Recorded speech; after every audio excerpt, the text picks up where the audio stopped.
So ఒకసారి ఇక్కడున్న వాస్తవ పరిస్థితి చూడండి. వీళ్ళు ఈ చెట్ల కింద మంచాలు వేసుకొని పిల్లలు ఒకసారి చూడండి సిచ్యువేషన్ చూడండి. అందరు ఇక్కడ ఆటో డ్రైవర్లే, ఆటోలు నడుపుకుంటూ జీవనం సాగిస్తున్నటువంటి ఆటో డ్రైవర్లే చాలామంది ఉన్నాయి. ఇక్కడ ఆటోలు చూడండి ఒక్కసారి, వాళ్ళ సామాన్ కనీసం 2 రోజులుగా దించనే లేదు.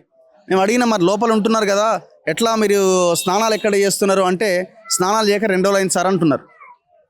మరి ఆ పిల్లల స్కూల్ సంగతి ఏంది? ఒకవేళ ఇందులో 10th క్లాస్ పిల్లలు ఉన్నారనుకోండి, వాళ్ళు 10th క్లాస్ ఎగ్జామ్స్ సంగతి ఏంది? ఇంటర్మీడియట్ పిల్లలు ఉన్నారనుకోండి, వాళ్ళు ఇంటర్మీడియట్ ఎగ్జామ్స్, ఇప్పుడు ఇంటర్మీడియట్ ఎగ్జామ్స్ నడుస్తున్నాయి.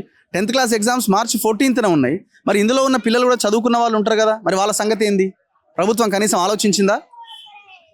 ఎగ్జామ్స్ సీజన్ ఉందని మనం ఎలక్షన్లు పెట్టాం, ఎగ్జామ్స్ నడుస్తున్నాయని ఇంకేదన్నా ప్రోగ్రామ్స్ చేయడానికి ముందుకు వెళ్ళాం, డిస్టర్బ్ అవుతున్నాను. మరి ఈ కుటుంబాలని సరే ఎగ్జామ్స్ అయిపోయిన తర్వాతనైనా మనం ఏదైనా నిర్ణయం తీసుకుందాం అన్న ఆలోచన ప్రభుత్వాలకు ఎందుకు రాలే?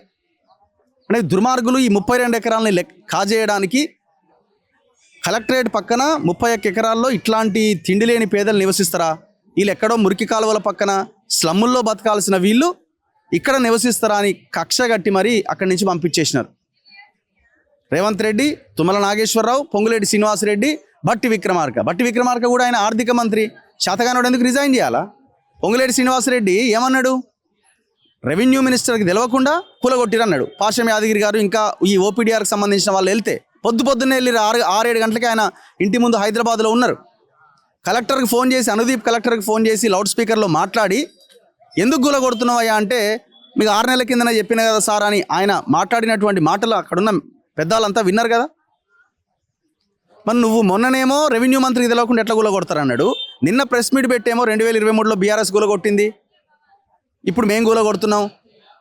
మరి నీకు తెలవకుండా నీ పని చేసినప్పుడు మరి నీ వాల్యూ లేదు కదా, ఇక్కడ నీ వాల్యూ లేనప్పుడు నువ్వు రిజైన్ చేయాలి కదా. అంటే నువ్వు కూడా ఇందులో ఉన్నావు. నువ్వు వాళ్ళు వచ్చినప్పుడు దొంగ లాగా మాట్లాడి నాకేం సంబంధం లేదు, నాకు తెలవకుండా జరుగుతుందని నువ్వు మాయ మాటలు చెప్పినావు. నువ్వు రేవంత్ రెడ్డి, తుమ్మల నాగేశ్వరరావు కలిసి చేసిన కుట్ర ఇది. ఆ 32 ఎకరాల భూమి ఎట్లా పోతుందో మేము చూస్తాం. మీరు కబ్జా చేయాలనుకుంటున్నారు కదా, 31 ఎకరాలు భూదాన్ కిందకు వదిలేసి ఇంకా 32 ఎకరాలు కబ్జా చేయాలని ప్లాన్ చేస్తున్న మీ కుట్రలు ఏ రకంగా అడ్డుకోవాలనో మేము అడ్డుకునే ప్రయత్నం మేము ఖచ్చితంగా చేస్తాం. కోర్టులున్నాయి, ఇంకా కోర్టుల మీద నమ్మకం ఉన్నది, మాట్లాడదాం.